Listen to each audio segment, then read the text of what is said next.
धीरे धीरे सांस लें और छोड़ें। सांस लेने और छोड़ने की गति को ना रोकें जब तक आपसे कहा ना जाए। शरीर को सख्त अवस्था में ना रखें, शिथिल रखें और झटकों से बचाएं। शारीरिक और मानसिक क्षमता के अनुसार ही योग अभ्यास करें।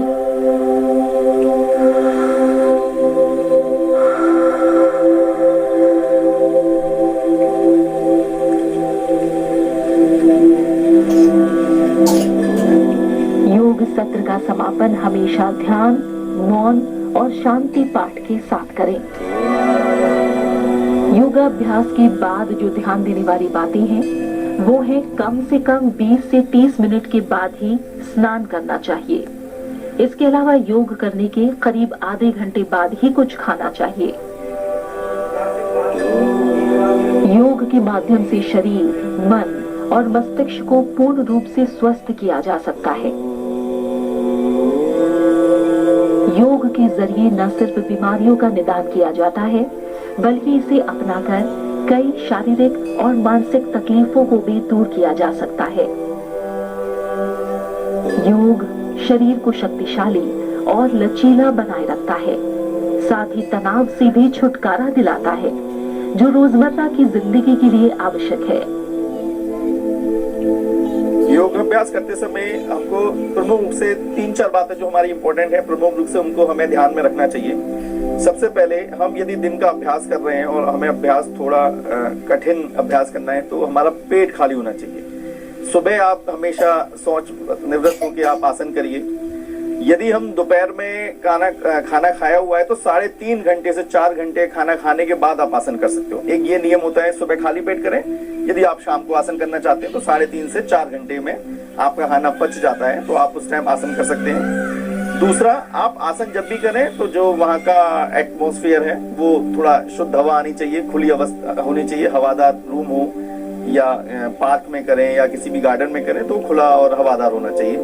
कपड़े आपके हमेशा ऐसे कपड़े पहने जो ज्यादा टाइट हो और ना ही ज्यादा ढीले हो। आसन करते हो हमारे पास आसन जरूर होना चाहिए।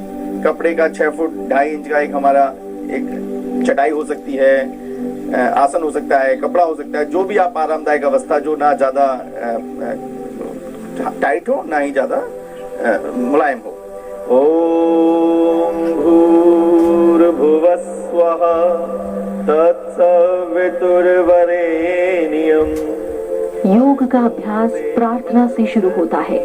ऐसा करने से योग साधकों को मन एकाग्र करने में मदद मिलती है।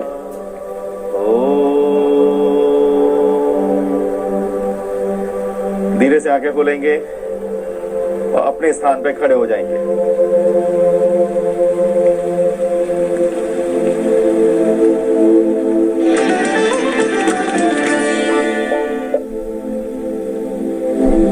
प्रार्थना के बाद दूसरा योग अभ्यास होता है चालन क्रियाएं और शिथिलीकरण। इसमें गर्दन, कंधे और घुटनों से जुड़े अभ्यास होते हैं।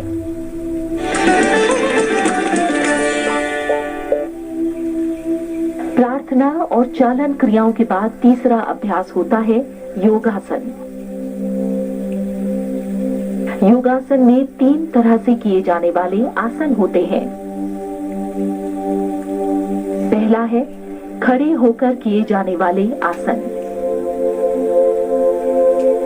दूसरा है बैठकर किए जाने वाले आसन और तीसरा है पेट और पीठ के बल लेटकर किए जाने वाले आसन। आज के एपिसोड में हम आपको बताएंगे कि ये आसन कब और कैसे करें। साथ ही आपको बताएंगे इनसे होने वाले फायदे और इनको करते वक्त कौन सी सावधानियां बरतनी है। अब हम ताड़ासन करेंगे। दोनों पैर मिलाएंगे। पहला आसन है ताड़ासन। दोनों हाथ सांस भरते हुए ऊपर, गहरी सांस भरते हुए इंटरलॉक करेंगे हैंड्स को। रिवर्स एंड ताड़ासन। पूरे शरीर को ऊपर खींचेंगे। ताड़ शब्द का अर्थ है पहाड़, ताड़ या खजूर का पेड़। 10 सेकंड से लेके 1 मिनट तक करना चाहिए और कर सकते हैं, और जैसे जैसे अभ्यास बढ़े इससे 1, 2, 3 मिनट तक जा सकते हैं। ताड़ासन खड़े होकर किए जाने वाले सभी आसनों का आधार है। सांस छोड़ते हुए रिलैक्स। इस आसन के अभ्यास से स्थायित्व और शारीरिक दृढ़ता प्राप्त होती है। हाथ खोल के नीचे। ताड़ासन वजन कम करने में काफी लाभदायक है, साथ ही निश्चित उम्र तक लंबाई बढ़ाने में मददगार है। ताड़ासन के नियमित अभ्यास से शरीर, खासकर पैर मजबूत और सुदृढ़ होते हैं। यह आसन मेरुदंड से संबंधित नाड़ियों के रक्त संचार को भी दुरुस्त बनाए रखता है। अच्छा, सीनियर सिटीजन को ताड़ासन का सबसे ज्यादा फायदा ये रहता है, उनको मेंटली और फिजिकली बैलेंस देखना है तो ताड़ासन पे खड़े हो जाएं 1 मिनट से लेके 5 मिनट तक। यदि आप 5 मिनट तक ताड़ासन में खड़े हैं तो आप मेंटली लेवल से एकदम परफेक्ट हैं और एकदम ठीक हैं। ताड़ आसन की सावधानियां। ताड़ आसन ऐसे लोगों को नहीं करना चाहिए जिनके घुटने में बहुत ज्यादा दर्द हो। साथ ही ये आसन गर्भवती महिलाओं के लिए भी वर्जित है। इसका अभ्यास उस वक्त नहीं करना चाहिए जब आपके सिर में दर्द हो। अगर रक्तचाप ज्यादा या कम हो तब भी इस आसन से बचना चाहिए। ताड़ासन में बहुत स्पेशल कोई सावधानियां लेने की जरूरत नहीं है। बस आपको कोई घुटने का दर्द नहीं होना चाहिए ताड़ासन में, आपको कोई एंकल एड़ियों का दर्द नहीं होना चाहिए। इसमें और कोई सावधानी लेने की जरूरत नहीं है। आंखें खोल के ताड़ासन करें तो आप उसमें बैलेंस बना के रखेंगे और बहुत अच्छा ताड़ासन कर पाएंगे।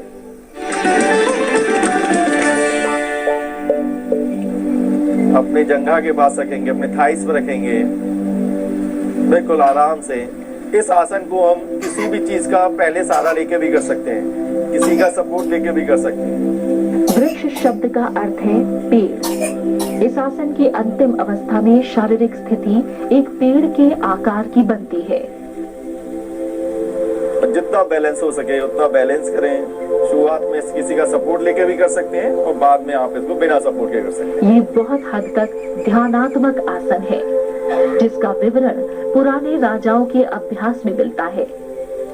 वृक्ष आसन में हमें एक पैर से दूसरे पैर को अपने नितंब पर जंघा पर रख के और दोनों हाथ ऊपर की तरफ जोड़ के खड़ा होना पड़ता है। ये ताड़ासन से एडवांस माना जाता है। इसमें आप अपने शरीर के बैलेंस को बना के रखना चाहिए और आपको अपना मेंटल बैलेंस पता चलता है कि हम किस बैलेंस पे हम खड़े हुए हैं। ये मानसिक संतुलन बनाए रखने में सहायक है। वृक्षासन तंत्रिका से संबंधित स्नायुओं के समन्वय को बेहतर बनाता है। वृक्षासन करने से शरीर संतुलित बनता है और सहनशीलता बढ़ती है। ये आसन पैरों की मांसपेशियों को गठीला और लिगामेंट्स को सुदृढ़ बनाता है। वृक्षासन की सावधानियां। आर्थराइटिस, चक्कर आने और मोटापा होने पर वृक्षासन का अभ्यास ना करें।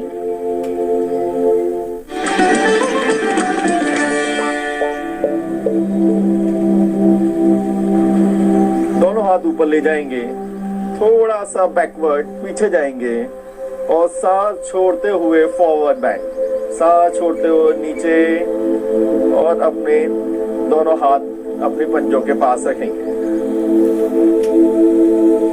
पाद हस्तासन का अर्थ पाद यानी पैर और हस्त यानी हाथ। इस आसन में हथेलियों को पैरों की तरफ नीचे ले जाया जाता है।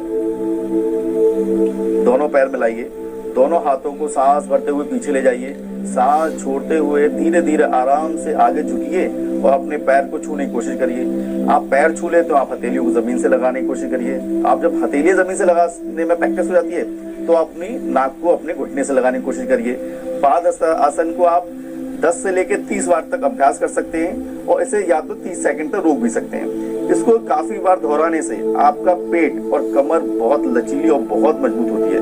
3 सेकंड से 10 सेकंड तक यहाँ रोकते हैं, फिर सांस भरते हुए हाथ ऊपर। पाद हस्तासन को उत्तनासन भी कहा जाता है।